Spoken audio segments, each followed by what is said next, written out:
यशोदानन्दन व्रज जनरञ्जन यशोदानन्दन व्रज जनरञ्जन यमुनातीरावनचारि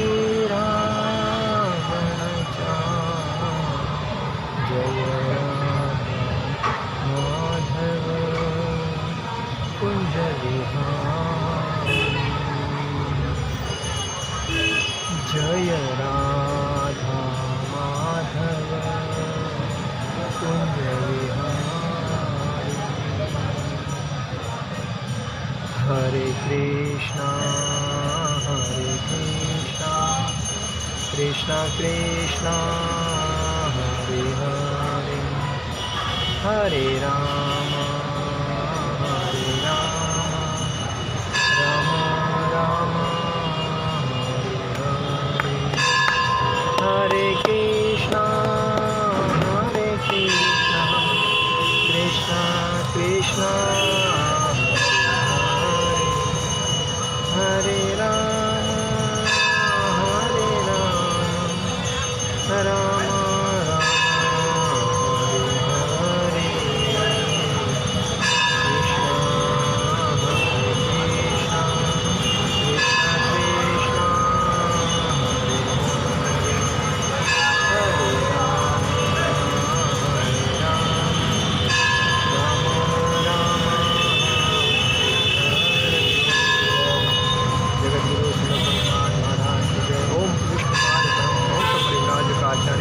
अष्टोत्तरशत श्री श्रीमद कृष्ण कृपा मूर्ति अभय चरणारविंद भक्ति वेदांत स्वामी शील प्रभुपाद महाराज की जय।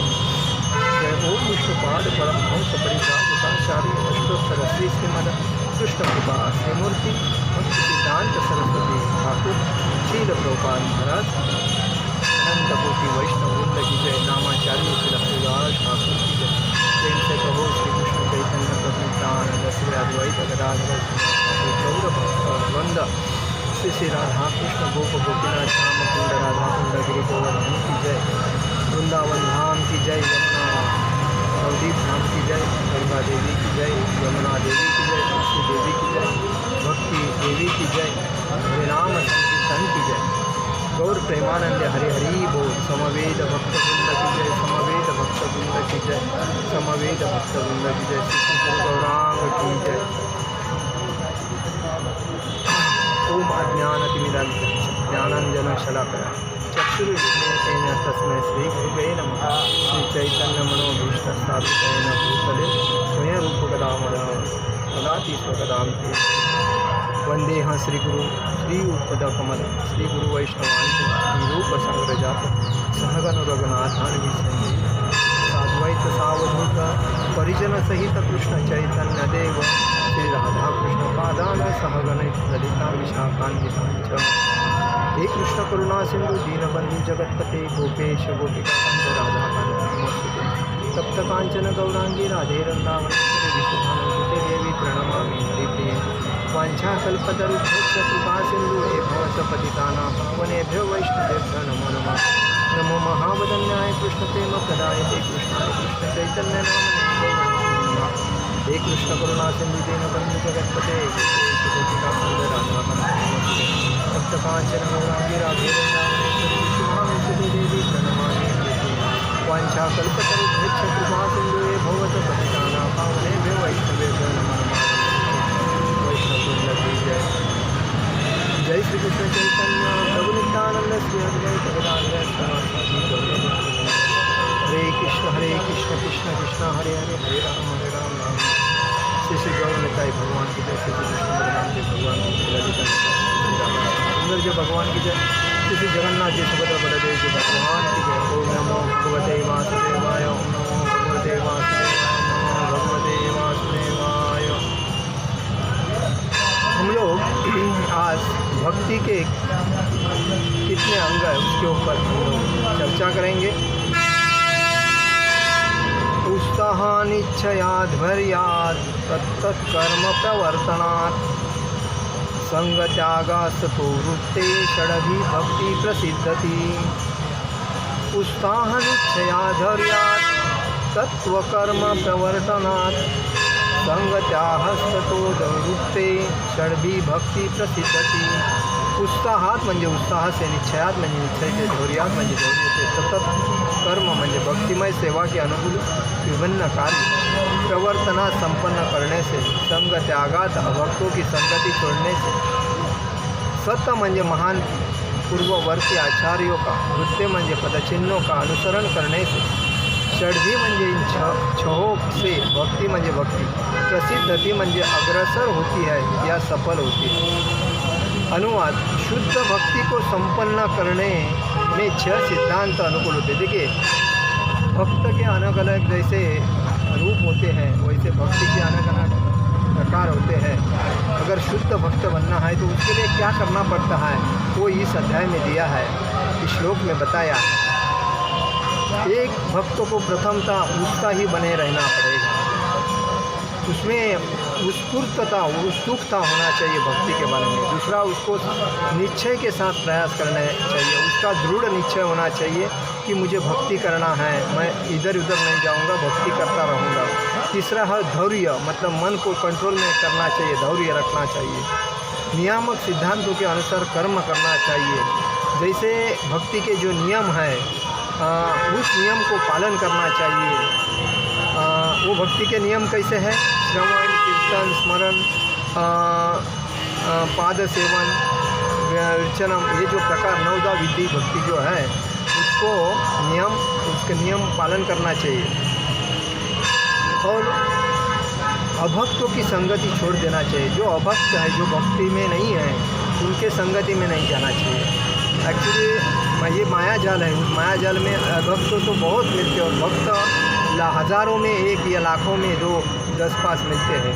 तो ऐसे लोगों की अगर संगति करना है तो हमें धैर्यवान, उत्साही, निश्चयी होके चलना पड़ेगा। और छठवां है पूर्ववर्ती आचार्यों के चरण चिन्हों पर चलना। जो भक्त में शुद्ध भक्त है, जो आचार्य है, जो सिखाते हैं, जिनसे हम दीक्षा लेते हैं और जिनके आदेशों का पालन कैसे, ऐसे जो आचार्य है उन आचार्यों के जो नियम है, पदचिन्ह म्हणजे उनका जो नियम है उनको फॉलो करना पड़ेगा, वो पालना पड़ेगा कठोरता से और उसमें चलना पड़ेगा। ये 6 सिद्धांत तो निस्संदेह शुद्ध भक्ति की सफलता के प्रतीक है। ये जो 6 नियम है, जैसा कि उत्साही, निश्चय, धैर्यवान, नियम पालना और अभक्तों की संगति नहीं करना और आचार्यों के नियमों का पालन करना, यही भक्ति के मुख्य अंग है। और भक्ति कौन सी है? 9 भक्ति जो बोलते हैं वो है श्रवण, कीर्तन, विष्णु स्मरण, पाद सेवन, अर्चन, वंदन, दास, साक्षात्म निवेदन। ये जो भक्ति के सिद्धांत है उसमें कैसा आया है? परमेश्वर के नाम का, उनकी महिमाओं को सुनना, मतलब श्रवण करना, उनकी महिमाओं का कीर्तन करना, जो कीर्तन करना है। तीसरा है इसलिए भगवान का स्मरण करना। चौथा है कि भगवान के चरणों की सेवा करना। पांचवा है अर्चा विग्रह की पूजा करना। छठवां है श्री भगवान को नमस्कार करना। सातवां है कि श्री भगवान के दास रूप के कार्य करना, श्री भगवान के दास रूप में कार्य करना। आठवां है श्री भगवान के साथ मित्रता करना। और 9वां है श्री भगवान के प्रति पूर्णतया आत्मसमर्पण करना। ये जो 9 भक्ति जो है, ये 9 प्रकार है भक्ति के। और ये जब आदमी आत्मसात करता है तो भक्ति में उसको कोई तकलीफ नहीं होता है। उत्तम भक्ति करने के लिए ये 9 भक्ति महत्वपूर्ण है। भक्ति को किसी भी बाह्य प्रयोजन से मुक्त होना चाहिए और सकाम कर्म, निर्विशेष ज्ञान तथा अन्य समस्त स्वार्थमय इच्छाओं से रहित होना चाहिए। देखो, भक्ति करने के टाइम पे कोई भी मन में इच्छा नहीं होनी चाहिए। निसंकोच, निस्वार्थ से भक्ति होनी चाहिए। भगवान को खुद को पूरा समर्पित करना चाहिए, क्योंकि भगवान ही अपना सब कुछ है, यही समझना चाहिए उस भक्त को। नहीं तो कोई भक्त ऐसे अभक्त जो रहते हैं, थोड़े दिन इधर भक्ति करते हैं, उनको अगर प्रसन्नता नहीं मिली, अगर उनका मन के जैसा काम नहीं हुआ, तो वापस कोई भोंदू बाबा के पास जाते और उधर भक्ति करते। तो ऐसी चंचलता भक्ति नहीं होना चाहिए। भक्ति में खुद को धैर्य होना चाहिए और निश्चय होना चाहिए, और दृढ़ निश्चय से भक्ति करने वाला आदमी कभी चंचल नहीं होता। भक्त एक प्रकार का अनुशीलन है, जो ही हम अनुशीलन का नाम लेते हैं तो हमारा अभिप्राय सक्रियता या क्रियाशीलता से रहता है।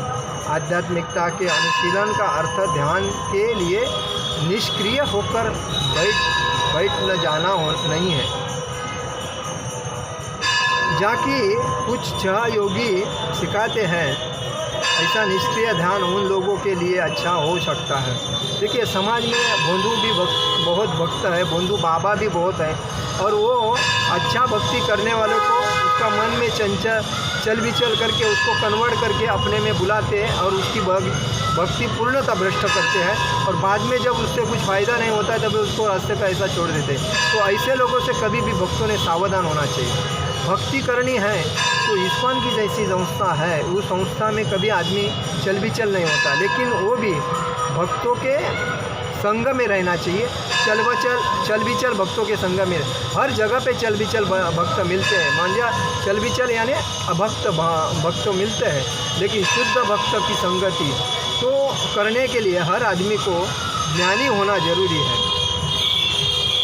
भक्तों में 3 प्रकार होते हैं, एक उत्तम भक्त, एक मध्यम भक्त और एक कनिष्ठ भक्त। ये जो कनिष्ठ भक्त है ये नया आदमी होता है, उससे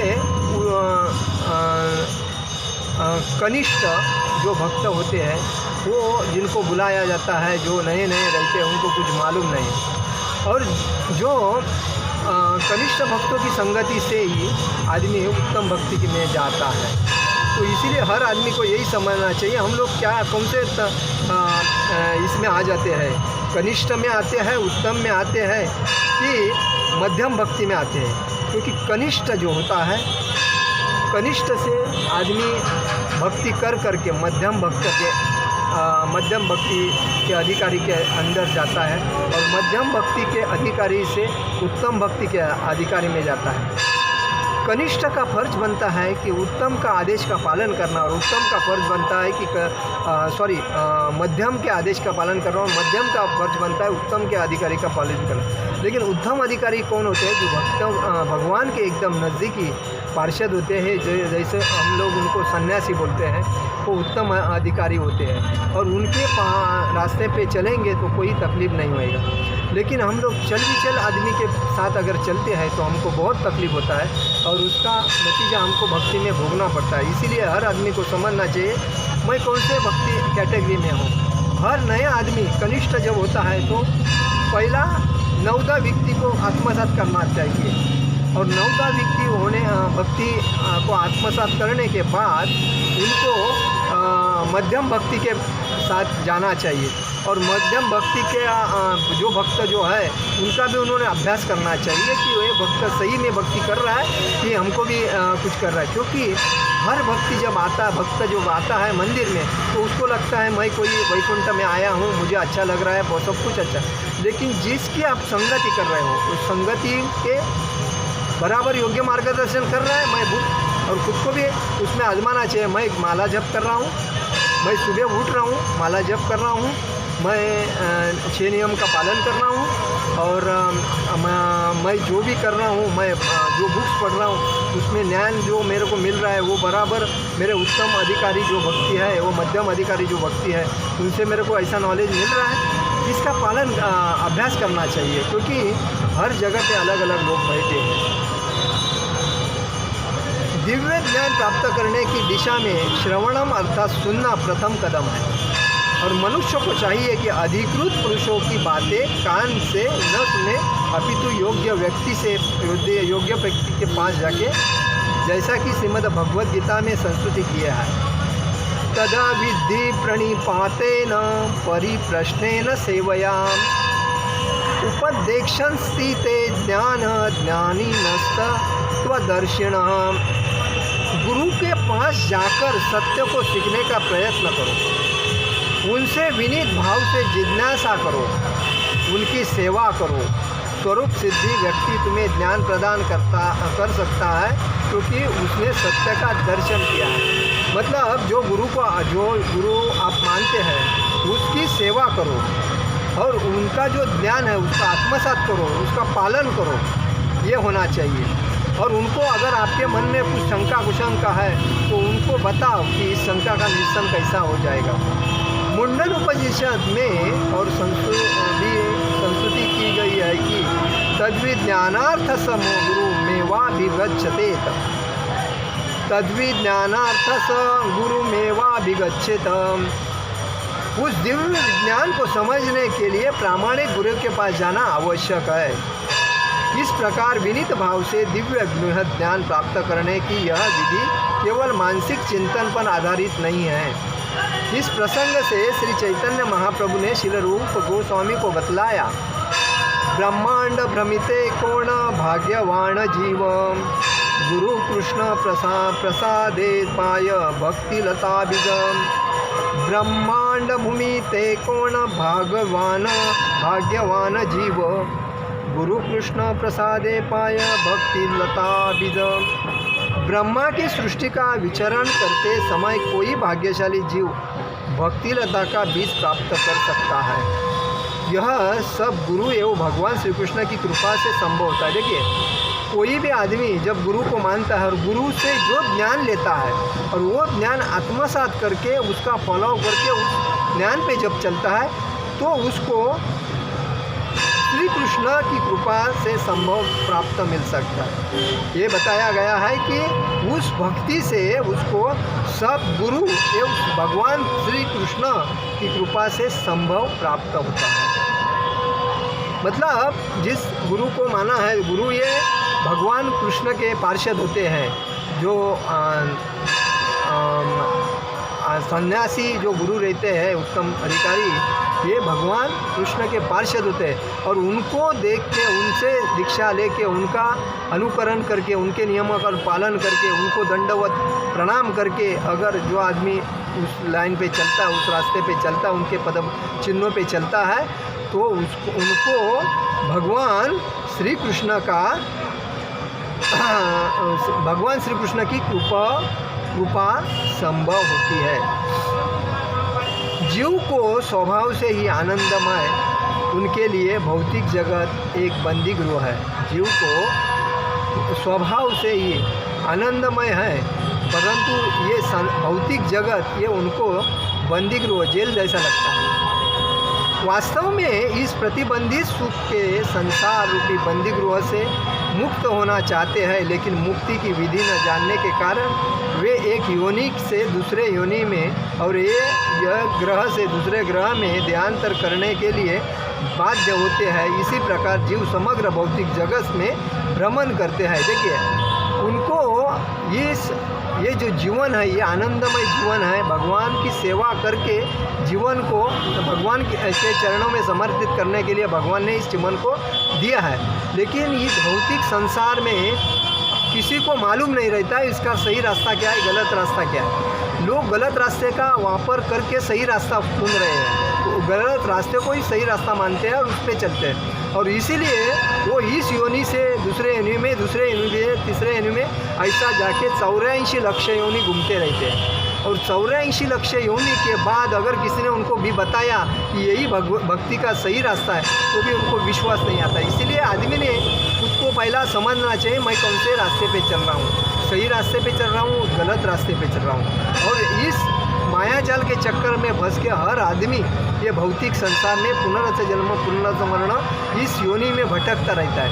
तभी आदमी ने यही समझना चाहिए, अगर मेरा प्रवचन कोई सुनता है तो मेरे प्रवचन को हर आदमी ने शेयर करना चाहिए, हर आदमी को, अपने पहचान वाले को। क्योंकि इस भक्ति का जो ये हम लोग को जो जीवन मिला है ये 84 योनि के बाद मिला है। और उस योनि के बाद में हम लोग को भागवत धाम जाने के लिए ये सही रास्ता, भक्ति का रास्ता ही सही है, अन्यथा कोई रास्ता सही नहीं है। बाकी सब माया जाल का रास्ता है। और उस माया जाल में जाके हर आदमी पुनरस जन्म पुनरस मरण पुनरस जन्म जन्म मृत्यु जरा व्याधि इस चक्कर में, मतलब जन्म, बुढ़ापा, रोग और मृत्यु, ये चक्कर में पड़ते पड़ते आदमी अपना 84 लक्ष्य घूमता रहता है। अगर एक बार भक्ति में आ जाएगा और वो निश्चय रूप से धैर्य से आत्मसात करके भक्ति करेगा और शुद्ध भक्तों के संगत में आएगा, उत्तम भक्त के कनिष्ठ से मध्य से उत्तम अधिकारी के संपर्क में आएगा और उत्तम अधिकारी के संपर्क में आने के बाद वो उसको यही रास्ता मिलता है कि भगवत धाम जाने का, गोलोक वृंदावन जाने का रास्ता। उधर से वापिस पुनरस जन्म पुनरस मरण इधर आने की ज़रूरत नहीं, क्योंकि वो तुम्हारा खुद का स्थान है जो भगवान के धाम में जाना वो फिक्स हो जाता है और उसमें कोई दुजोरा नहीं है। और इसीलिए हर आदमी ने अपनी भक्ति को शुद्ध करने के लिए शुद्ध भक्त मतलब उत्तम मध्यम भक्त, उत्तम भक्त की अधिकारी की संगति करना चाहिए। जब सौभाग्य से कोई जीव किसी शुद्ध भक्त के संसर्ग में आता है और धैर्यपूर्वक उससे सुनता है तो वह भक्ति पद का अनुसरण करने लगता है। देखिए मैंने अभी जो बताया ये है। ऐसा सुअवसर केवल निष्ठावान व्यक्ति को ही प्रदान होता है।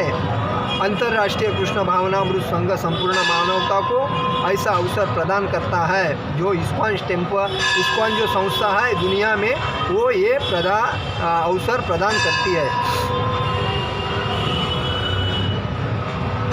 यदि सौभाग्यवश कोई व्यक्ति भक्तिमय सेवा में प्रवृत्त होने के इस सुअवसर का लाभ उठाता है तो उसके लिए तुरंत ही मुक्ति का मार्ग खुल जाता है। अगर इस भक्ति में वो आ जाता है तो उसको तुरंत ही उसके मुक्ति का मार्ग मिल सकता है। मनुष्य को चाहिए कि भगवत धाम वापस जाने के लिए इस सुअवसर का अत्यंत उत्साहपूर्वक स्वीकार करें। मनुष्य को क्या करना चाहिए? इस अवसर का अतिशय उत्तम रीति से स्वीकार करना चाहिए, उत्साहपूर्वक स्वीकार करना चाहिए। उत्साह के बिना कोई सफल नहीं होता। हर आदमी में एनर्जी युक्त होता है, लेकिन निगेटिव के साथ रहोगे तो निगेटिव में जाओगे।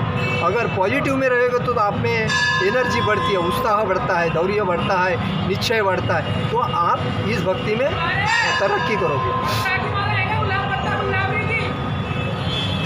भौतिक जगत में भी सफल होने के लिए मनुष्य को अपने कार्य क्षेत्र में अत्यधिक उत्साही बनना होता है। जो अपने क्षेत्र में सफलता चाहता है ऐसे विद्यार्थी, व्यापारी, कलाकार या अन्य किसी भी व्यक्ति को उत्साही बनना पड़ता है। इसी प्रकार भक्ति के क्षेत्र में भी मनुष्य को अत्यंत उत्साही बनना पड़ता है।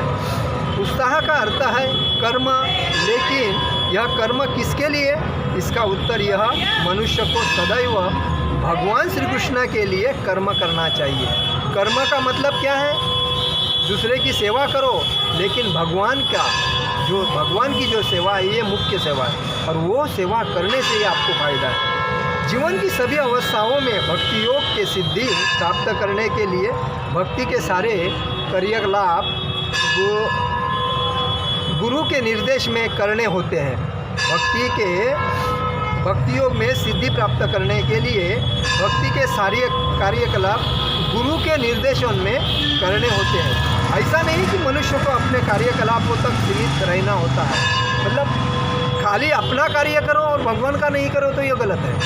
अपना कार्य देखो, हमें जो भगवान ने शरीर दिया है वो शरीर का पालन पोषण करने के लिए और समाज में वावर करने के लिए, रहने के लिए हमें भक्ति की हमें कुछ मेहनत कर्म करना पड़ेगा, लेकिन वो अपने पेट के लिए करते हैं, परिवार के लिए करते हैं। लेकिन उसके बाद में हमें भक्ति का मेन उद्देश्य क्या है? तो भगवान की भक्ति, और उस भगवान की भक्ति जो कृष्ण भगवान है, जिन्होंने हमें इस संसार में 84 लक्ष्य होने के बाद भक्ति करने के लिए जन्म दिया है, उनका भक्ति प्रथम करना चाहिए और उनके लिए हमें टाइम निकाल के भक्ति करना चाहिए।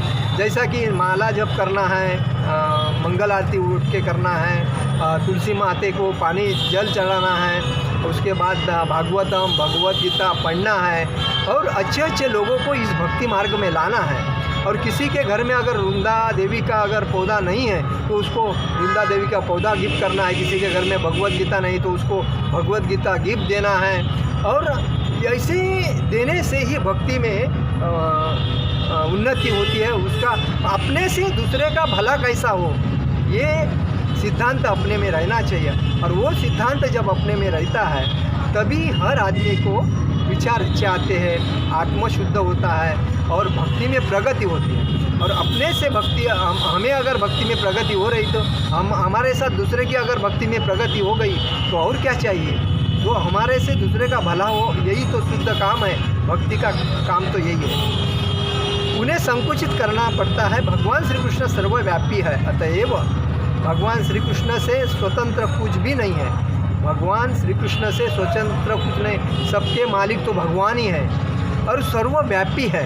तो इसीलिए श्री भगवान श्री कृष्ण स्वयं श्री भगवद गीता में कहते हैं, मया ततमिद सर्व जगत व्यक्त मूर्तिना मस्त्यानि सर्वभूतानि न चाहतेष्व व्यवस्थितः। क्या बोलते हैं भगवान? मया ततमिद सर्व जगत व्यक्त मूर्तिना मस्तानि सर्वभूतानि न चाहतेष व्यवस्थितः। यह संपूर्ण ब्रह्मांड में मेरे अव्यक्त रूप में मेरे द्वारा प्राप्त व्याप्त है। सारे जीव मुझ में हैं, लेकिन मैं उनमें नहीं हूँ। प्रामाणिक गुरु के निर्देशन में मनुष्य को हर वस्तु भगवान श्री कृष्ण की सेवा के लिए अनुकूल बनानी होती है। उदाहरणार्थ इस समय हम डिक्टाफोन बोलकर लिखने का यंत्र का उपयोग कर रहे हैं। जैसे कि भौतिकतावादी में इस यंत्र का आविष्कार किया, उसने ही इसे व्यापारियों से या सांसारिक विषयों पर लिखने वालों के लिए बनाया। ये निश्चित रूप से उसने इस डिक्टाफोन का उपयोग श्री भगवान की सेवा में किया जाने के लिए विषय में नहीं सोचा होगा, लेकिन हम इसका उपयोग कृष्ण भावना भावित साहित्य लिखने के लिए कर रहे हैं। निसंदेह डिक्टाफोन का निर्माण पूर्ण रूप से भगवान श्री कृष्ण की शक्ति के अंतर्गत है। इस यंत्र के सारे भाग जिनमें इसके इलेक्ट्रॉनिक कार्य भी सम्मिलित है। भौतिक ऊर्जा के 5 मूलभूत प्रकार है: भूमि, जल, अग्नि, वायु तथा आकाश। ये विभिन्न संयोगों एवं अंतःक्रियाओं से बने हुए हैं। अन्वेषक ने इस जटिल यंत्र को तैयार करने में अपना मस्तिष्क लगाया है, किंतु उसका मस्तिष्क तथा सारे अवयव भगवान श्री कृष्ण द्वारा प्रदान किए गए हैं। देखिए, जिन्होंने कोई भी यंत्र अगर बनाया है तो वो उसको बनाने वाला कौन है? जो आदमी बनाता है उसको बनाने वाला कौन है? भगवान है। और भगवान ने उसको बनाया तभी वो ये यंत्र बना रहा है। तो ये किसने बनाया? तो भगवान ने उसको बनाया नहीं होता तो कौन बनाता है? इसीलिए हर चीज़ में भगवान का वास्तव्य है। हर प्राणी में, हर जीव में, हर अंश में भगवान का वास्तव्य है। पौधे में वास्तव्य, हर जगह पे भगवान का वास्तव्य है। इसीलिए हमें हर टाइम भगवान को याद करना जरूरी है। खाने के टाइम पे पहला प्रथम भगवान को भोग चढ़ाना जरूरी है। कोई चीज़ हम लाते हैं तो भगवान को दिखाना जरूरी है, क्योंकि ये भगवान से बनी है, भगवान से आई है। अगर भगवान नहीं होते तो क्या होता? भगवान ने तो सब कुछ किया है, तो भगवान को याद करना जरूरी है। जैसा कि हमारा फ़र्ज बनता है कि अपने माँ बाप ने हमें जन्म दिया है तो माँ बाप की पहली सेवा हमारा फ़र्ज बनता है, वैसा भगवान को माँ बाप ने बनाया, इसलिए भगवान की सेवा करना हमारा फ़र्ज है। इसीलिए सबको त्याग करो, भगवान को याद करो, ये मुख्य बात है। किंतु मस्तिष्क, उसका मस्तिष्क सारे अवयव भगवान श्री कृष्ण द्वारा प्रदान किए गए हैं। भगवान श्री कृष्ण के कथन मस्तानि सर्वभूतानि के अनुसार प्रत्येक वस्तु मेरी शक्ति पर आश्रित है। भगवान क्या बोलते हैं? प्रत्येक वस्तु मेरे शक्ति पर आश्रित है। इस प्रकार भक्त समझ सकता है कि चूँकि भगवान श्री कृष्ण की शक्ति से कोई भी वस्तु स्वतंत्र नहीं है। मैं अभी बोला, हर जगह पे भगवान है। भगवान की शक्ति, भगवान श्री कृष्ण की शक्ति से कोई वस्तु स्वतंत्र नहीं है। अतएव प्रत्येक वस्तु को उन्हीं की सेवा में लगाना चाहिए। प्रत्येक वस्तु को उनकी सेवा में लगाना चाहिए, यह हमारा फर्ज बनता है। इसलिए मैं बोलूँगा कि देखिए, ये नवधा जो भक्ति है वो हर आदमी को करना चाहिए। नवधा भक्ति में हर आदमी अगर अपने को शुद्ध बनाता है तो उसमें उसकी तरक्की होती है, क्योंकि उस बेसिस पे ही उसको फ़ायदा होता है। श्रवणम कीर्तनम विष्णु स्मरणम पादसेवनम, अर्चनम, वंदनम, दास्य, साख्य आणि आत्मनिवेदन। भगवान को खुद को पूर्णतः समर्पित करना चाहिए। ये नवविधा भक्ति है। और इसीलिए मैं आज बोल रहा हूँ ये नवविधा भक्ति क्या है। तो जब तक हम लोग भक्ति में नहीं आते तब लोग हम इस भौतिक संसार में आनंदमय जीवन नहीं बिता सकते हैं। और भक्ति में जो आदमी आता है किसी गोष्ठी की अब लालच नहीं करता है, किसी गोष्ठी की अपेक्षा नहीं करता है, जो मिलता है उसमें आनंद रहता है, जो और खुद को स्वच्छ, ऊपर से स्वच्छ अंदर से स्वच्छ जो रखता है। हरे कृष्ण कृष्ण कृष्ण हरे हरे, हरे राम राम राम हरे हरे, ये महामंत्र का सदा सर्वदा जप करता है और लोगों को जप करने को लगाता है, वही इस सृष्टि में शुद्ध भक्त बनने के लायक बनता है। और उसको कोई टेंशन नहीं रहता है। और हर आदमी ने इसका अनुकरण करना चाहिए और सभी लोगों को भक्ति के लिए प्रवृत्त करके भक्ति में लाना चाहिए। जो कि हमारे से किसी का भला अगर होता है ना तो उससे और सुख क्या है ये समझना चाहिए। इसलिए मैं बोलता हूँ हर आदमी में कृष्ण भक्ति करो और आपका जीवन सार्थक करो। हरे कृष्ण कृष्ण कृष्ण हरे हरे, हरे राम राम राम हरे हरे। जगत गुरु शिल प्रभुपाद महाराज की जय, परम पूज्य लोकनाथ स्वामी महाराज की जय, निताई गौर प्रेमानंद हरि हरि बोल।